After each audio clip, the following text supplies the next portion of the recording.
नमस्कार, मी सुशील कुलकर्णी. आपण पाहता अॅनालायझर. शीर्षक वाचून जरासे बुचकळ्यात पडाल.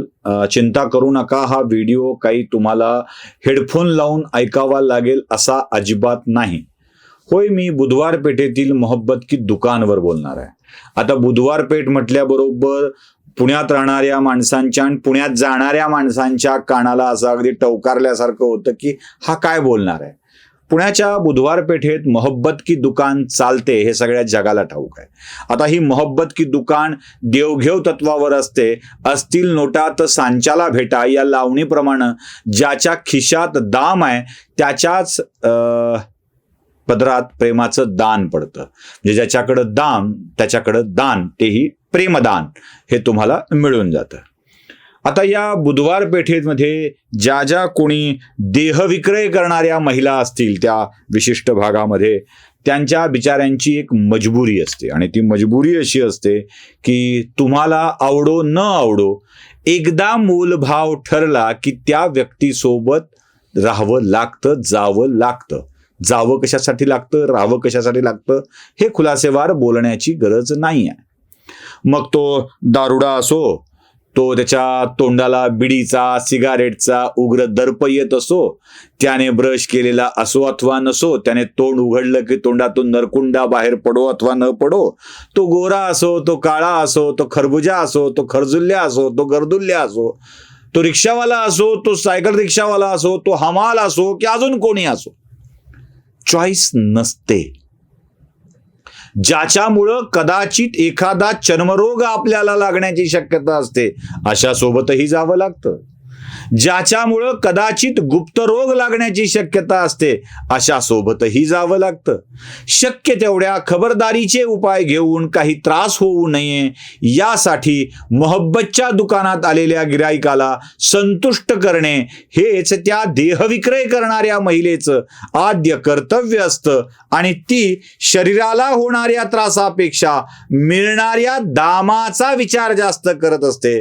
दामापुढे तिचे बाकीचे सगळे नियम आणि अटी शिथिल झालेले असतात.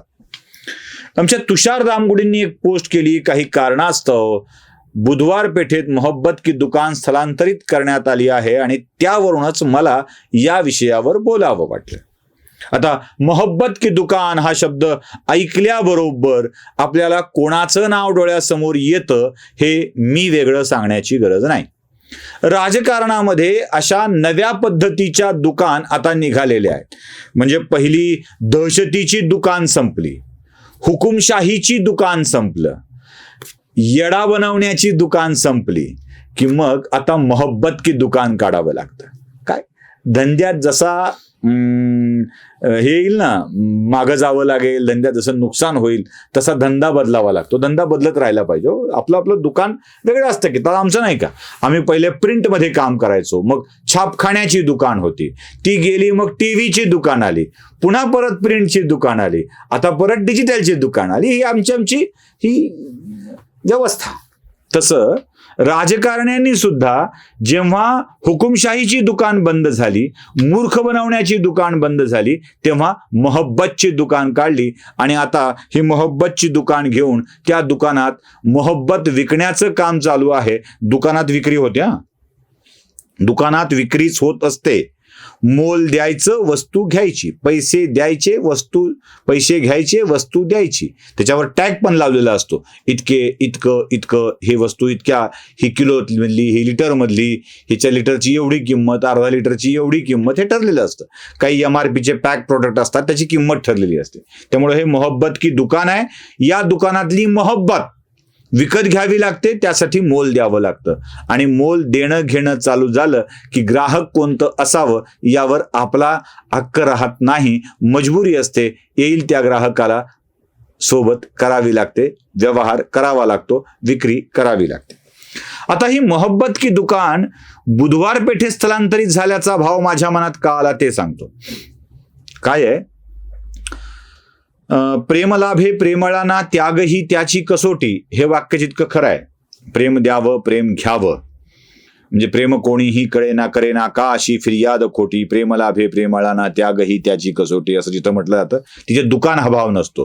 प्रेमाच्या बदल्यात प्रेम द्यायचं असतं.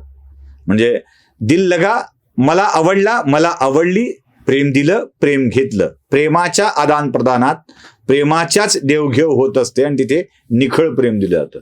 पण जेव्हा या प्रेमाची दुकान टाकाल तेव्हा पैसे घ्यावे लागतात आणि प्रेम द्यावं लागतं. तेव्हा या प्रेमाच्या दुकानातली खरेदी विक्री ही पैशाची असते, पैशावरची असते. म्हणून इथे चॉईस राहत नाही. जरा बघूया कसं असतं. ज्या लोकांना प्रेमाचं दुकान टाकून प्रेम विकायचं आहे ना, त्यांची अवस्था कशी होणार आहे बघा. उत्तर प्रदेश राज्य आठवत असेल. उत्तर प्रदेशमध्ये काँग्रेसची एक हाती सत्ता होती. नारायण दत्त तिवारींच्या पासून अनेक मंत्री बनलेले होते. पण पुढे व्ही.पी. सिंगांनी काँग्रेस सोडली आणि आपला आपला पक्ष स्थापन केला. तेव्हा व्ही.पी. सिंगांच्या सोबत अनेक लोक त्यांच्यासोबत जोडले गेले. काही समाजवादी चळवळीतले जोडले गेले, काही डाव्या चळवळीतले जोडले गेले. त्यात एक मुलायम सिंग यादव होते, जनता दलात ते होते. आणि व्ही.पी. सिंगांच्या काळातच मुलायम सिंग यादवांनी त्यांच्या पक्षाने काँग्रेसला चारी मुंड्या चित करून उत्तर प्रदेशातली पहिली सत्ता बळकावली. उत्तर प्रदेशात काँग्रेसच्या समूळ नाशाचं कारण आणि सुरुवात मुलायम सिंग यादव यांनी केली होती. त्याच मुलायम सिंग यादवच्या समाजवादी पार्टी सोबत इंडी इंडी खेळत, इंडी इंडी क्या है ये इंडी इंडी म्हणत मोहब्बतच्या दुकानात सौदा करावा लागतोय. निदान मुलायम सिंग यादव सोबत आल्यावरती 4-2 जागा मिळतील. एक निवडणूक, एक रात्र जशी ती विचार करते की एक रात्र घातली तरी पोटात काहीतरी खायला मिळेल, तशी एकदा युती झाली तर 4-5 जागा वाढतील. मग मुलायम सिंग यादवनीच आपली ठासली आहे याचा विरोध मावळून हे लक्षात सोडून देऊन ती ठसठस बाजूला काढून मुलायम सिंगांच्या सोबत सहकार्य करावं लागतं. याला म्हणायचं मोहब्बत की दुकान बुधवार पेठे स्थलांतरित होणं. एकट्या मुलायम सिंगांवर आहे का? लालू प्रसादांनी काय केलं, नितीश कुमारांनी काय केलं, हे सगळे व्ही.पी. सिंगांचे सहकारी बरं का. हे सगळे व्ही.पी. सिंगांचे सहकारी. जनता दल, पुढे इस दल के टुकड़े हुए हजार, कोई यहां गिरा कोई वहां गिरा झालं. पण लालू प्रसाद यादव आणि नितीश कुमार या दोघांनीच बिहारमध्ये काँग्रेसची ठासली, अक्षरशः ठासली. बिहारमधून काँग्रेस नामशेष होण्याच्या स्थितीमध्ये आली. भाजप सत्तेवर येऊ लागलं पण काँग्रेस संपली. त्याची ठसठस कायम ठेवून नितीश कुमार आणि लालू प्रसाद यांच्या सोबत जावं लागतंय. याच्यापेक्षा मोहब्बत की दुकानची अजून मजबुरी कोणती असेल? अजून मजबुरी कोणती असेल? मोहब्बत की दुकान बुधवार पेठे स्थलांतरित झाली आहे. हे तुषार दामगुडेंच्या वाक्याचं विस्तार मी करतोय, फक्त एवढंच.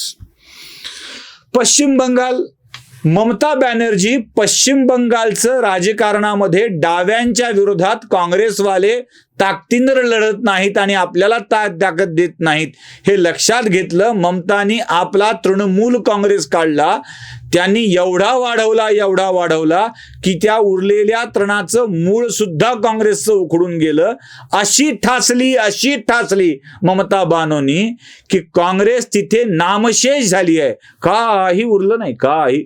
ओसाड गावची पाटीलकी म्हणायला आता चिरा सुद्धा शिल्लक नाही. नाही चिरा नाही पणती अशी अवस्था पश्चिम बंगालमध्ये काँग्रेसची झाली. आणि इंडी इंडी क्या है इंडी इंडी म्हणत ममता बॅनर्जीच्या मागे काँग्रेसला जावं लागतंय. ममता दीदी हमें साथ ले लो ना, कुछ तो जगह दे दो ना, असं म्हणून मागणी करावी लागते. याला म्हणायचं मोहब्बतच्या दुकानाचं स्थलांतर. दिल्लीत काँग्रेसचं राज्य होतं, पंजाबात काँग्रेसचं राज्य होतं. ते अकाली दलवाले लढत होते, आपसात संघर्ष करत होते. कधी अकाली तर कधी काँग्रेस, कधी अकाली तर कधी काँग्रेस, असं राज्य येत होतं. पण दिल्लीतून केजरीवालांनी अशी खुट्टी मारली की पंजाबचंही राज्य गेलं, दिल्लीचंही राज्य गेलं. आता यायची सुतराम शक्यता दिसत नाही. अशा स्थितीत ठासणाऱ्या केजरीवालांच्या सोबतच इंडी इंडी क्या है म्हणत काँग्रेसला जावं लागतंय. यापेक्षा दुर्दैवाची गोष्ट ती कोणती? म्हणजे एक केजरीवाल 2 राज्य, इथे एक राज्य 2 माणसं, अशी ही एक कहाणी आहे ज्यांनी शरद पवारांनी ज्या काँग्रेसची राष्ट्रवादी काँग्रेस पक्ष स्थापन करून ठासली, परराष्ट्रवादाचा मुद्दा उपस्थित करून सोनिया गांधींना पंतप्रधान होऊ दिलं नाही, अंतरात्म्याचा आवाज सोनिया गांधींना ऐकावा लागला आणि पंतप्रधान पदाची संधी सोडून मनमोहन सिंगांना पंतप्रधान 10 वर्ष करावं लागलं. त्या सोनिया गांधींना पंतप्रधान होऊ न देणाऱ्या पवारांच्या मागे इंडी इंडी क्या है म्हणत जावं लागतंय आणि पवारांच्या नागदुर्या काढाव्या लागतायत. यापेक्षा मोहब्बत के दुकानच्या स्थलांतराचं दुसरं उदाहरण कुठलं असेल?